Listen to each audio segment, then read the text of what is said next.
है कि अगर कोई दूसरा हो तो हम दोष दर्शन करें, पहले अगर मूल पर दृष्टि डालोगे तो बिल्कुल ठीक हो जाओगे। एक बात ये समझो, प्रभु के सिवा कुछ है? कभी शास्त्र स्वाध्याय करते हो? कभी गीता पढ़ा, भागवत पढ़ा, वेद पढ़ा? कभी तो सुना ही होगा। वेद शास्त्र कहते हैं ईशावास्यमिदं सर्वम यत् किंचे जगत्याम जगत, एक कण भी ऐसा नहीं जो ईश्वर ना हो। समझ में आया? उपनिषद कहते हैं सर्वम खलमिदम ब्रह्मणे नानास्ति किंचन, ब्रह्म के सिवा किंचन मात्र कुछ नहीं है। गीता जी कहती वासुदेवा सर्वमिति, सब कुछ वासुदेव है। रामचरितमानस कहती जड़ चेतन जगजीव जत, सकल राम में जान। पुराण वेत्ता ब्रह्म ऋषि कहते चिद चिद लक्षणम सर्वम राधा कृष्णमयम जगत, सारा जगत राधा कृष्णमय। आचार्य हिता हरिवंश चंद्र जी महाराज कहते हैं सर्वान वस्तुतया निरीक्ष परम स्वाराध्य बुद्धिर्मम, सब मेरे आराध्य देव ही सब रूपों में विराजमान। किसी भी महापुरुष की बात सुनो तो जब ये बात हम समझ ले पहले कि आराध्य देव के सिवा कुछ नहीं है, ये बात मानते हैं आप? ये मानते हैं कि नहीं? जानते नहीं ये तो पक्की बात है, लेकिन मानते हैं कि नहीं ये बात? आप इतनी बात समझ में आ रही नहीं यार? ये देखो भगवान ने श्रीमद् भागवत के चतुर्श्लोकी भागवत का इसमें वर्णन किया। क्या लिखा है, पढ़ के सुनाओ। सृष्टि के पूर्व केवल मैं ही मैं था, मेरे अतिरिक्त न स्थूल था न सूक्ष्म था, और न तो दोनों का कारण अज्ञान। जहाँ यह सृष्टि नहीं है वहाँ मैं ही मैं हूँ। समझ लीजिए, समझते जाए, फिर आगे बोलिए। और इस सृष्टि के रूप में जो कुछ प्रतीत हो रहा है वह भी मैं ही हूँ। समझ रहे ना? आगे।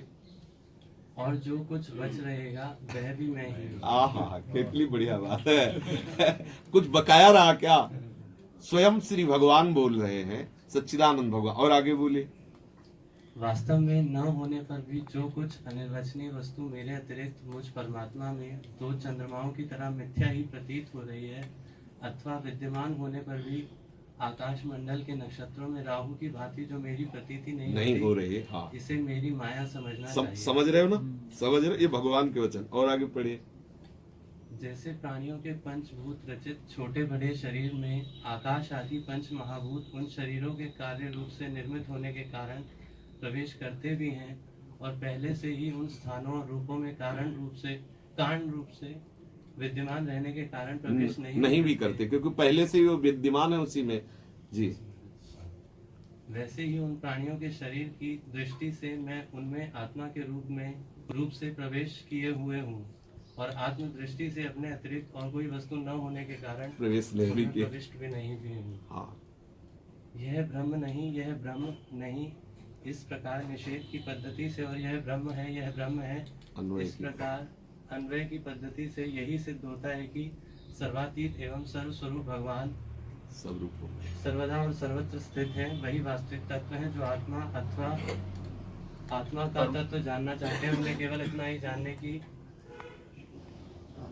आवश्यकता है। आप ये बात समझ रहे ना? ये बात सब शास्त्रों में सब महापुरुषों ने अनुभव की। बिना इसका अनुभव के कोई आगे नहीं बढ़ता। चाहे उदास्य भाव, सख्य भाव, वात्सल्य भाव, गोपी भाव, सहचरी, कोई भी भाव, पहले ये शांत रस, पहले यहाँ से वृत्ति शांत हो जाती है। एकमात्र मेरे प्रभु के सिवा कोई। अब किस पर निंदा करोगे? घर में बैठकर उनकी आरती उतारो और बाहर जाकर के उनकी निंदा करो, प्रसन्न होंगे क्या? घर में बैठ के रबड़ी पाओ और बाहर उनको गाली दो जो हर शरीर के अंदर विराजमान है, सब रूपों में विराजमान। भगवान कपिल देव जी ने कहा जो हमारी मूर्ति में तो पूजा करता है विविध प्रकार के भोग सामग्रियों से, और बाहर मैं ही सब जीवों के रूप में उनसे द्रोह करता है, उसकी पूजा ऐसे हुई जैसे राख में किया हुआ हवन, अर्थात बेकार हुई। इसलिए हमें ये ध्यान रखना है कि हम जिसके दोष देख रहे हो हमारा आराध्य देव है। क्या आराध्य देव में दोष है क्या? तो ये दोष मेरा ही है ना, तो मुझे अपना दोष दूर करना है कि वहां दूर करना? वहां तो सब आराध्य देव विराजमान है। साधक को केवल ये सोचना है मैं एक साधक हूं और सब साध्य वस्तु है। यही वजह आप जहां जान गए तो आप सिद्ध हो गए, और जब तक ये नहीं जाने तब तक साधना इसी बात की है कि सब रूपों में मेरा प्रीतम ही है। भाव देश की तो बहुत अलग बात है। पहले शांत रस का सिद्धांत स्वीकार करे कि सब हमारे आराध्य देवी है। एक क्रूरा पिपापिनो न च सताम संभाष्य दृश्याश्चये सर्वान वस्तुतया निरीक्ष परम स्वाराध्य बुद्धि। जो क्रूर हैं, दुष्ट हैं, पापी हैं, संभाषण योग्य नहीं है, ऐसे लोग भी हमारे साक्षात राधा वल्लभ लाल ही हैं। ये मेरी दृढ़ मति है। अब आप विचार करो, जो क्रूर हैं, ऐसा व्यवहार करते हैं, वो भी हमारे प्रभु ही है। ये भाव हमें रखना है। हम कोई राजनेता नहीं है, हम उपासना के द्वारा उपास्य तत्व में तन्मय होने के लिए इस मार्ग में आए, तो हमें अपने भाव को देखना है। वहां कमी बेसी राग द्वेष ये सब प्रपंच है, ये सब साधु स्वभाव में नहीं। साधु स्वभाव में एकमात्र हमारा प्रीतम, जित देखो तित श्याममयी। और उधो मन न भय 10-20 एक उतो सो गयो श्याम पे। तो जित देखो तित श्याम, तो दोष दर्शन कौन करेगा? अगर हो रहा है दोष दर्शन तो अभी हमारी उपासना नहीं हो रही। उमा जे राम चरण रत विगत काम मद को, निज प्रभु में देखे जगत तो केसन करे विरोध। आप बोलो, जब सर्वत्र हमारा आराध्य देव है तो हम किसका विरोध करें?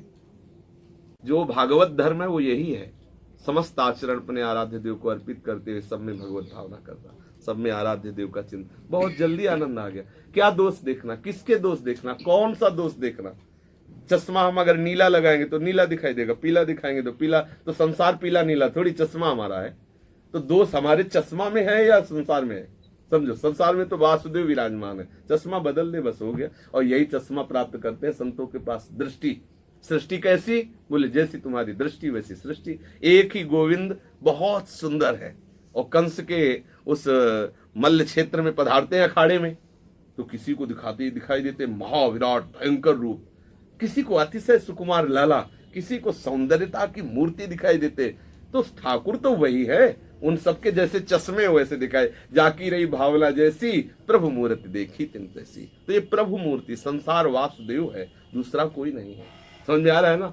इसी सिद्धांत से आप सुधर सकते हो, अन्यथा नहीं। गुण दोष में संसार जहां तुम्हें 4 गुण दिखाई देंगे वहां दोष भी है। कोई ऐसा सृष्टि में नहीं है जो गुण दोष से ना बना हो। जैसे बिल्कुल शुद्ध सोने का कोई आभूषण नहीं बन सकता, बन ही नहीं सकता, मिलावट करनी ही पड़ेगी। शुद्ध सोने का आभूषण नहीं बन सकता। कहते हैं शुद्ध है, लेकिन उसमें चाहे राई पाई मिलावट, बिना मिलावट के आकार आ ही नहीं सकता। ऐसे ही जितनी सृष्टि है इसमें दोष रूपी मिलावट है। जड़ चेतन गुण दोष में विश्व कीन करतार, संत हंस गुण गाहे पे परिहरि बारी विकार। समस्त चराचर जगत रचना ही उससे है, गुण दोषों से ही रचित है। तो क्या करें? सुनो तात मायाकृत गुण और दोष अनेक, गुण या उभय न देखी देखी सो विवेक। ये तात, ये मायाकृत रचना में गुण दोष सब कुछ है। तो सच्चा विवेक ये है कि हम गुण दोष देखें नहीं, एकमात्र प्रभु को देखें। अगर गुण दोष देखते तो क्या बोले? अविवेक है, अज्ञान है। सत्संग करो जिससे विवेक का प्रादुर्भाव हो और सब में भगवत भावना हो। ये बात